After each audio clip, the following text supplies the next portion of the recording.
Captain James Reed stood at the window of Earth Defense Station Alpha, watching the massive Imperial ship hover against the backdrop of stars.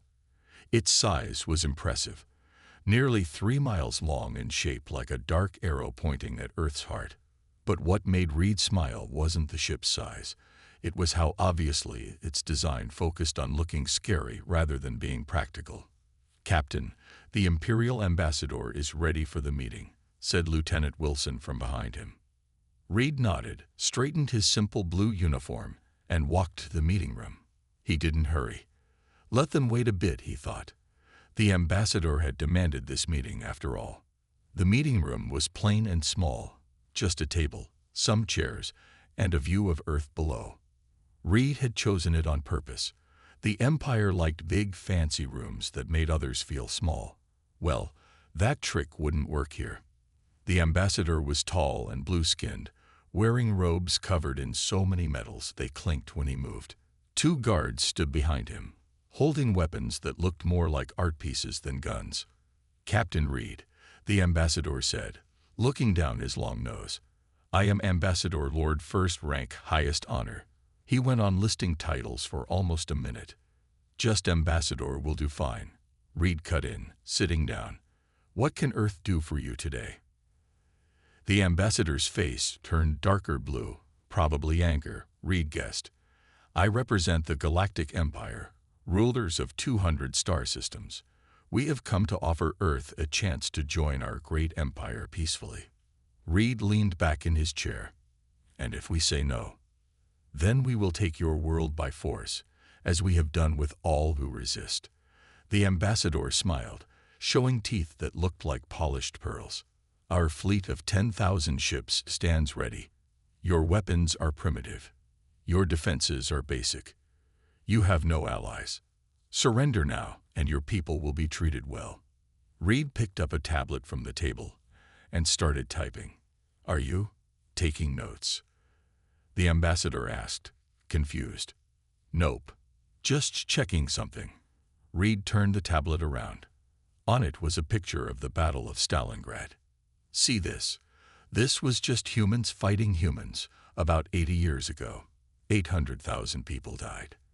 And that was before we had space weapons."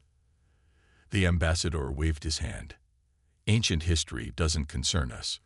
We have conquered races far more advanced than you." Reed showed another picture. "The moon-based defense network. Maybe. But did those races spend most of their history fighting each other? Did they turn their whole solar system into a fortress?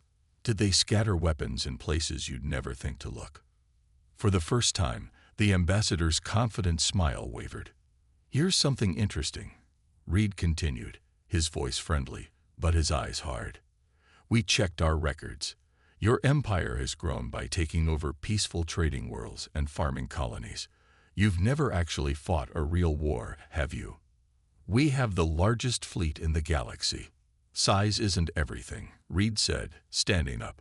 "Look, I'm going to do you a favor. Go back to your leaders. Tell them to look up Earth's history, all of it, the good and the bad. Look up what we do to empires that try to push us around. Look up how we fight when we're cornered." Reed walked to the door, then turned back. "Or don't. Come and try to take Earth.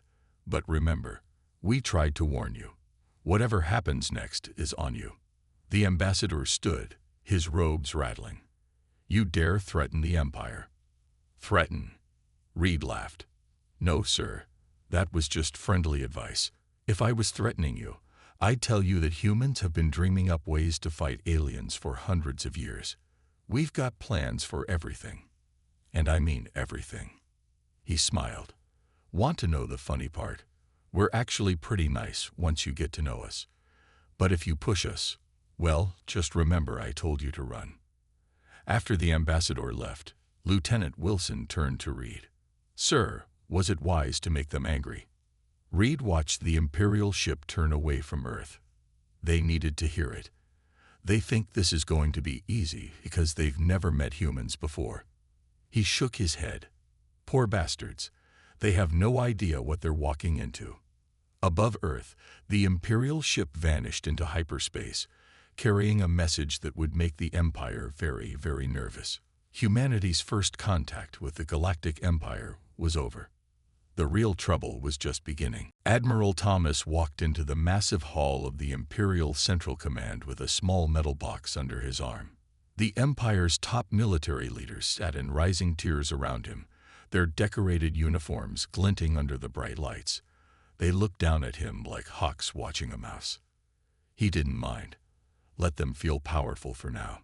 "You requested this meeting," growled General First Rank Dorem, his green scales reflecting the light. "Speak." Thomas placed the box on the central platform. "I'm here to show you something important before you make a big mistake." He pressed a button, and a hologram filled the air above them. The first image showed ancient Roman armies clashing with barbarian hordes. "This was us, 4,000 years ago," Thomas said calmly. "We were already experts at killing each other back then." He clicked again. Medieval knights charged across battlefields. 2,000 years later, we'd gotten better at it. Click. World War I trenches appeared, filled with mud and blood. Just 100 years ago. Click. Nuclear explosions bloomed like deadly flowers. 80 years ago. A murmur ran through the assembled leaders. "Fascinating history lesson," said Admiral High Commander Rel, her silver skin shimmering with boredom. "But primitive warfare doesn't concern us." Thomas smiled.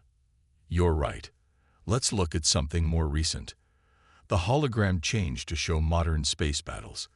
Earth's civil war in the asteroid belt. Ships exploded in silent bursts. Debris fields became weapons, and asteroids turned into missiles. "This was us fighting ourselves just 10 years ago," Thomas explained. "We lost 200 ships. Then we rebuilt them all in 6 months, with better weapons." The room had gotten very quiet. "But here's the interesting part." Thomas walked around the hologram. "We checked your battle records. In 2,000 years, the Empire has had exactly 6 actual battles, all of them against worlds that could barely fight back." General Dorem stood up, his scales darkening with anger. "We have the strongest fleet ever built. Having fancy ships isn't the same as knowing how to fight," Thomas said. He changed the hologram again, showing Earth's defense grid. Hidden bases on moons and asteroids. Weapon platforms disguised as debris. Entire armies ready to deploy from underground bunkers. "We've spent our whole history getting ready for someone like you," Thomas continued. "Every time we fight, we learn. Every time we lose, we come back stronger. Do you know what happened to the last empire that tried to rule Earth?" He showed them the fall of Rome, of Mongolia, of Nazi Germany, of every empire that had crumbled trying to control humanity. "Your empire has 10,000 ships. That's impressive." Thomas's voice grew serious. "But every human child grows up learning about war. Every human knows how to resist, how to fight back, how to never give up. There are 8 billion of us, and we've turned our whole solar system into a fortress." He shut off the hologram. The sudden darkness made several Imperial leaders shift uncomfortably. "I'm not here to threaten you," Thomas said quietly. "I'm here to warn you. If you attack Earth, you won't be fighting our weapons. You'll be fighting against everything we've learned from thousands of years of war. Every dirty trick, every desperate plan, every crazy idea that worked when it shouldn't have." He packed up his box while the Imperial leaders sat in stunned silence. "One last thing," Thomas said at the door. "Look up something called guerrilla warfare. That's what happens when you think you've won, but humans decide the war isn't over." After he left, the Imperial leaders stared at each other. Finally, Admiral Rel spoke. "Check his claims. All of them." In his ship heading back to Earth, Thomas looked at the vast Imperial fleet through his window. They were impressive ships, beautiful and powerful, but they'd never fought anyone who fought back with everything they had. They'd never faced an enemy who saw defeat as just the beginning of a longer fight. "I hope they listen," he muttered to himself. "For their sake." Behind him, Earth's own fleet waited in the shadows of moons and asteroids, silent and ready. just in case the Empire needed a more practical demonstration of humanity's warnings. The Imperial battle fleet dropped out of hyperspace near Haven, humanity's largest colony world. 500 ships, each bigger than anything humans had ever built, arranged themselves in perfect attack formation. On the bridge of the flagship, Fleet Commander Vex smiled at the small human settlement below. "See," he said to his officers, "their so-called fortress world has no defenses at all. Those humans were just bluffing." That's when the moon exploded. Not the whole moon, just its surface. The rocky shell fell away, revealing row after row of gun batteries and launch tubes. Before the Imperial fleet could react, the space between them and Haven lit up with more weapons than Vex had ever seen. On Haven's surface, Commander Maria Wells watched her screens as the battle began. "They really didn't look up our history, did they?" she said to her staff. "Launch the mines." What looked like debris around Haven, old satellites, space junk, abandoned ships, suddenly came to life. Thousands of small objects started moving, surrounding the Imperial fleet in a deadly web. "Impossible," Vex whispered as his sensors showed the truth. The humans hadn't built obvious defenses. They'd hidden them everywhere, in plain sight, waiting for this moment. "Sir," one of his officers shouted, "the asteroid belt is moving." Vex stared in horror as hundreds of rocks, supposedly natural parts of the system, fired up engines and began closing in on his fleet's flanks. Each asteroid was packed with weapons and guided by AI pilots who didn't fear death. "Launch fighters," Vex ordered. "Show them our power." Imperial fighters poured out of the larger ships and flew straight into chaos. The humans weren't fighting like any enemy before. Their ships broke formation, fighting in small groups that scattered and reformed like swarms of angry bees. They didn't try to match the Empire's perfect formations. Instead, they turned the battle into a brawl. "Status report," Vex demanded. "We've lost 60 ships already, sir," his second-in-command reported. "Their weapons, they're not trying to destroy our ships. They're disabling our engines, weapons, and shields one by one. They're boarding our vessels." In her command center, Maria smiled grimly. "Begin Phase 2, she ordered. The disabled Imperial ships started broadcasting on all channels, not surrender messages, but the sounds of fighting.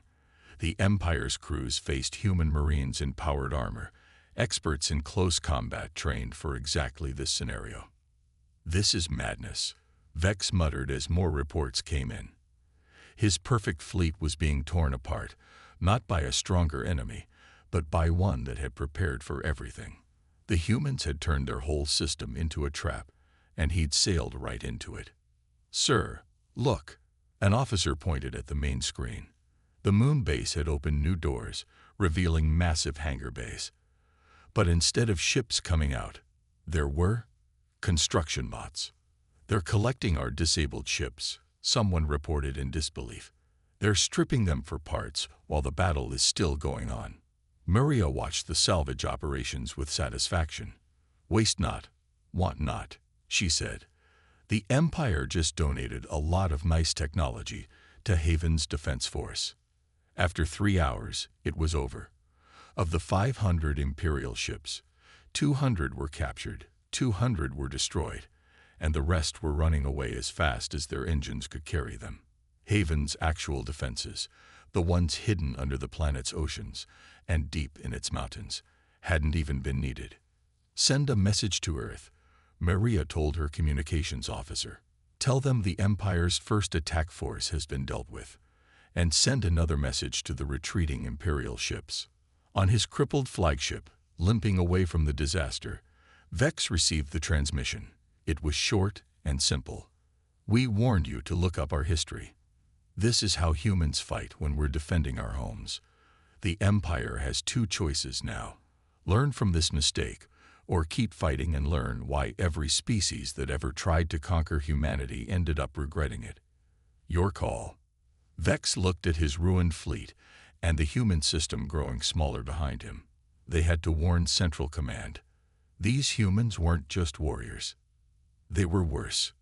They were prepared. Dax wasn't supposed to be in the restricted section of the Imperial Library. As a junior researcher, he shouldn't even have known about this hidden room deep beneath the capital city. But after the disaster at Haven, he had to know more about these humans. The holoscreens around him showed footage from the battle. Imperial ships falling to seemingly primitive weapons. Asteroids that turned out to be fortresses. A moon that wasn't really a moon. But what fascinated him most was what happened after the fighting stopped. "Computer," he whispered, "show me how the humans captured our ships." The screen flickered to life. He watched human marines in powered armor cutting through Imperial hulls. But they weren't just destroying things. They were being careful, precise. They disabled weapons first, then engines, then life support. They didn't want to destroy the ships. They wanted to steal them. "Clever," Dax muttered, making notes. "They're not just fighting us. They're learning from us." A noise made him freeze, but it was just the ancient ventilation system. He relaxed and pulled up another file. Earth's military history. The humans had actually given this to the Empire as a warning, but no one had bothered to study it properly. "Computer, define guerrilla warfare." The answer made him sit up straight. "Fighting in small groups, hitting weak points, disappearing before the enemy could respond, using the enemy's strength against them." This wasn't how the Empire fought. They relied on overwhelming force and perfect formations. "Show me more human combat tactics." The screens filled with terms he'd never heard before. Asymmetric warfare, hit-and-run attacks, scorched earth policy. Each one showed a different way of fighting that the Empire had never considered. "Computer, historical example of humans using these tactics." He watched as a massive army tried to invade a smaller country on Earth. The defenders retreated, burning their own lands as they went. The invaders, expecting an easy victory, found themselves stuck in hostile territory with no supplies. Winter came. The great army never returned home. They beat a stronger enemy by making their own strength useless. Dax realized. Just like at Haven, our fleet formation was perfect, but that made us predictable. His hand shook as he pulled up more files. Humans had been fighting each other for thousands of years. Each war taught them new lessons. Each defeat made them stronger. They didn't just copy what worked, they improved it. "Computer, current status of captured Imperial ships at Haven." The answer stunned him. The humans had already taken the ships apart, learned how they worked, and started building improved versions. In just 2 weeks, they'd adapted Imperial technology to their own needs. "Like backing a clever animal into a corner," he muttered. "Except this animal has been waiting for a fight its whole life." A new alert flashed on his screen. Battle plans for the Empire's next attack. They were going to hit Earth directly, using even more ships than before. The generals thought that sheer numbers would guarantee victory. Dax looked at his notes about guerrilla warfare and adaptation. He thought about how humans had turned a whole solar system into a trap at Haven.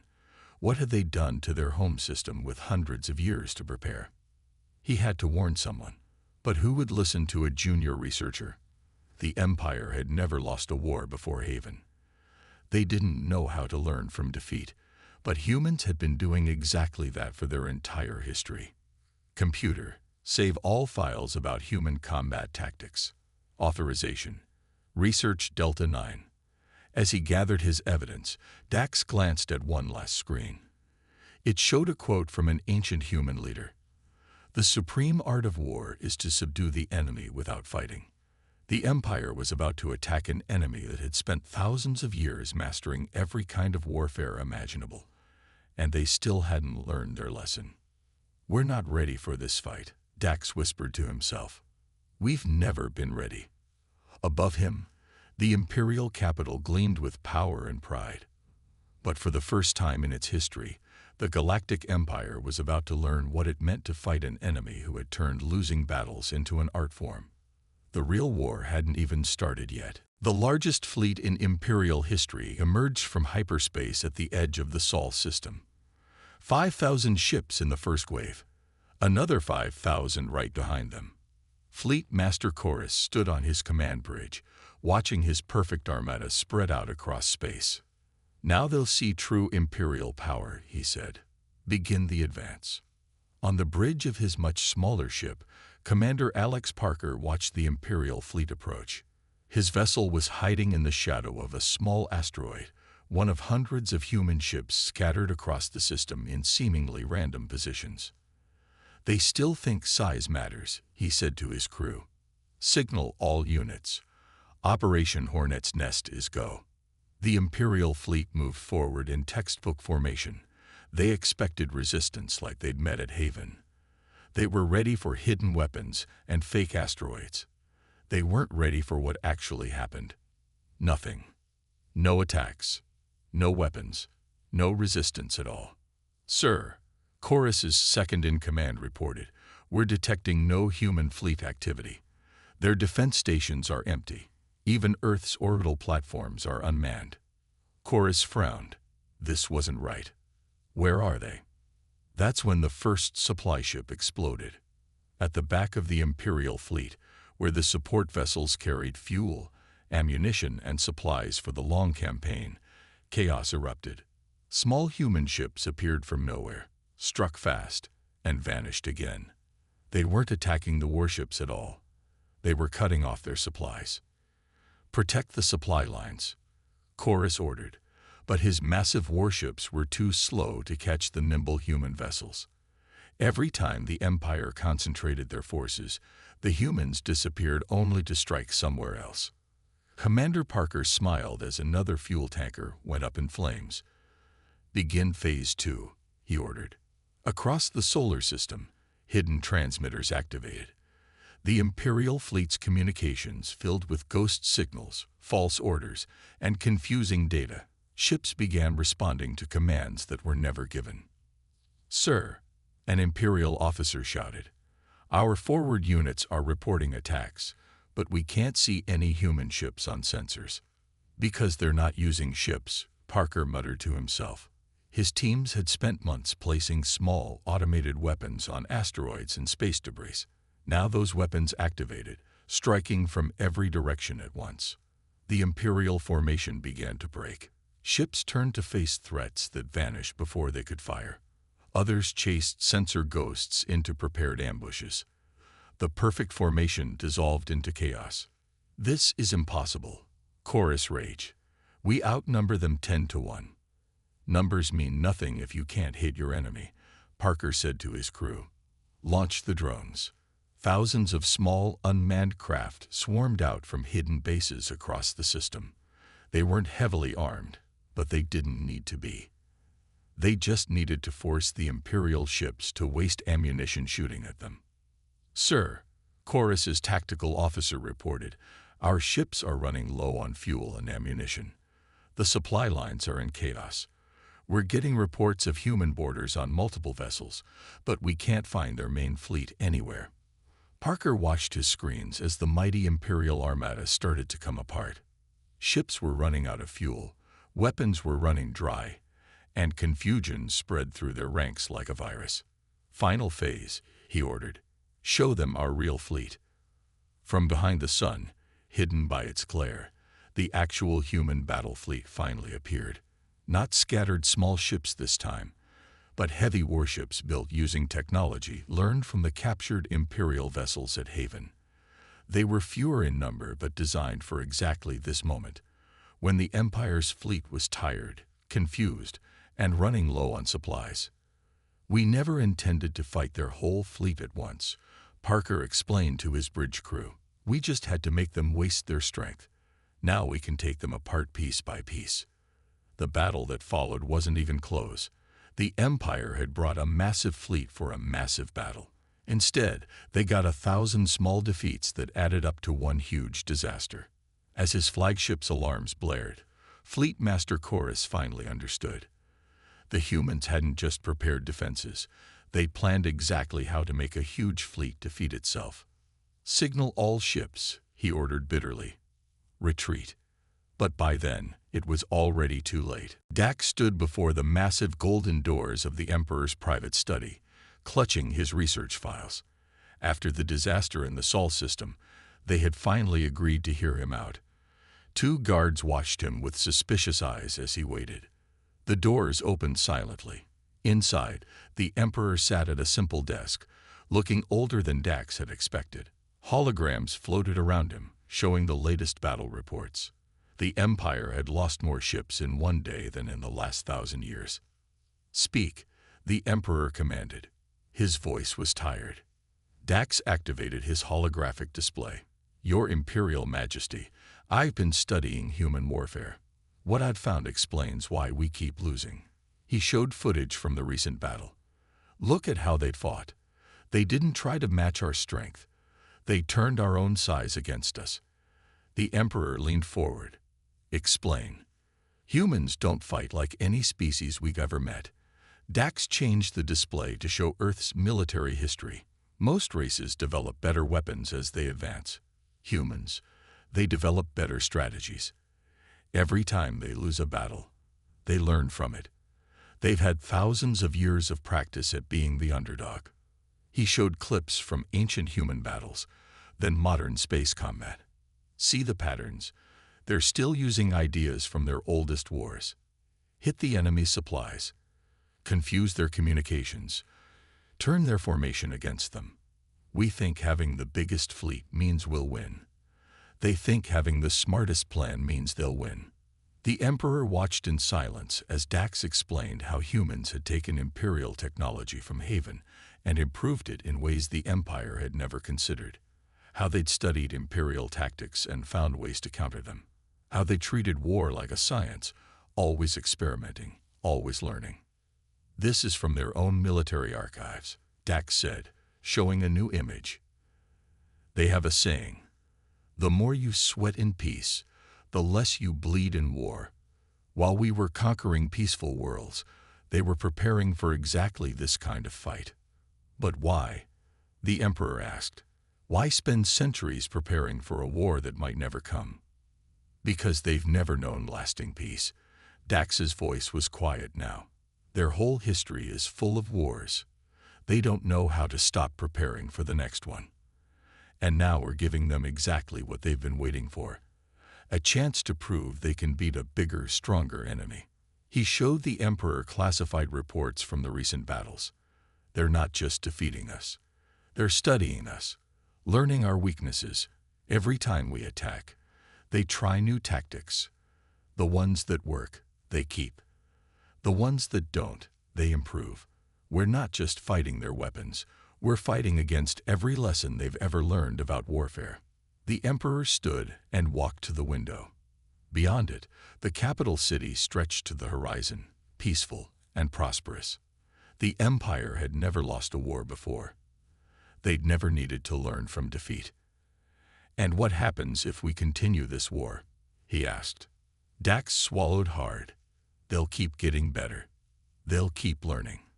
Eventually, they'll start taking Imperial worlds, not to conquer them, but to create buffer zones. They'll turn our own colonies against us. They'll copy our technology and improve it in ways we never imagined. And they'll teach others how to resist us." "You mean they'll destroy the Empire?" "No, Your Majesty. Worse." Dax showed one final image. Human ships helping evacuate civilians from a damaged Imperial vessel. "They'll prove the Empire isn't invincible. They'll show the galaxy that even the smallest opponent can win if they're smart enough. And then they'll probably offer to make peace, but on their terms." The Emperor turned back to his desk, looking at the casualty reports from the Sol system. 10,000 ships, nearly 1,000,000 Imperial citizens, all lost because they hadn't taken the humans' warning seriously. "These humans," he said slowly, "they tried to warn us, didn't they? Right from the start." "Yes, Your Majesty." Dax gathered his courage. "They're still willing to talk. But we have to decide quickly. Because every day we keep fighting is another day they learn how to beat us better." The Emperor nodded slowly. The Empire had ruled through strength for 2,000 years. But now they faced an enemy that had turned defeating stronger opponents into an art form. Maybe it was time to try something new. "Send a message to Earth," he ordered. "Tell them. Tell them we're ready to listen. Captain James Reed stood at the same window where this had all started, watching the Imperial diplomatic fleet approach Earth Defense Station Alpha. This time, there were no weapons charged, no threats being made. Just 12 ships, flying with their shields down in the universal sign of peace. Quite a difference from their first visit, Lieutenant Wilson said beside him. Reed nodded. Amazing what a little education can do. The main screen lit up with a transmission from Earth's surface. Admiral Thomas was in the United Earth Council chamber, facing the Emperor himself. It was the first time in Imperial history that their ruler had ever visited another species' homeworld. Your warnings were correct, the Emperor was saying. We sought to conquer humanity without understanding what that meant. We thought our strength was in our numbers, our technology, our unbroken record of victories. And now, Thomas asked quietly, now we understand that true strength lies in the ability to learn from defeat. The Emperor's voice carried across space to every human and Imperial ship. In 2 months of war, humanity taught us more about combat, strategy, and innovation than we had learned in 2,000 years of conquest. Reed watched as more screens activated. They showed Haven Colony, where humans and Imperial engineers were working together to build new hybrid ships, combining the best of both species' technology. Other screens showed Imperial officers studying human military history, while human instructors explained the complex art of adaptive warfare. The Empire offers humanity not surrender, but partnership, the Emperor continued. You have proven that size and strength alone do not guarantee victory. We have much to learn from each other. Commander Maria Wells appeared on another screen from Haven. And what guarantee do we have that the Empire won't simply wait until they've learned our tactics, then try to conquer us again? The Emperor actually smiled. Because you've already proven that wouldn't work. By the time we learned your current tactics, you would have developed new ones. It would be like trying to catch a shadow, always one step behind. Dax appeared next to the Emperor, no longer a junior researcher but now the head of the new Imperial Strategic Studies Division. We've analyzed every battle, he reported. The harder we fought, the more humanity improved. They don't just adapt, they innovate. Any future war would just make them stronger. Reed watched as the treaty points appeared on his screen. The Empire would recognize human independence. Both species would share technology and knowledge. Human military advisors would help reform the Imperial fleet, while Imperial ships would help protect human colonies from other threats. There's one more thing, the Emperor added. A personal admission. When we first encountered Earth, Captain Reed tried to warn us. He told us to run. The Emperor looked directly at the camera. He was right. If we had continued this war, we would have eventually faced a human fleet that knew all our weaknesses and had none of them themselves. Sometimes, the wisest choice is to admit when you're outmatched. Reed smiled as he remembered that first meeting. To be fair, he said over the channel, we did try to warn you. Indeed. The Emperor's voice carried a hint of humor, and now we're warning others. The Empire has already begun spreading word to other aggressive species. If you value your fleet, don't provoke the humans. They're quite pleasant as friends, but terrible as enemies. The treaty was signed within the hour. As Reed watched the Imperial ships begin their journey home, he noticed something interesting. They weren't flying in their usual perfect formation. Instead, they were using human-style scattered positioning. Harder to track, harder to predict. They really did learn, Wilson remarked. That's the difference between us and them, Reed said. They thought being strong meant never having to change. We knew that being strong meant never stopping learning. He turned away from the window. Send a message to all human forces. The war is over. We didn't just beat the Empire. We taught them a better way. Above Earth, human and Imperial ships flew together under a peaceful sky. The Empire had come looking for an easy conquest and found something much more valuable instead. A species that could show them how to grow stronger through adversity. Sometimes, the best victory isn't destroying your enemy. Sometimes it's turning them into friends.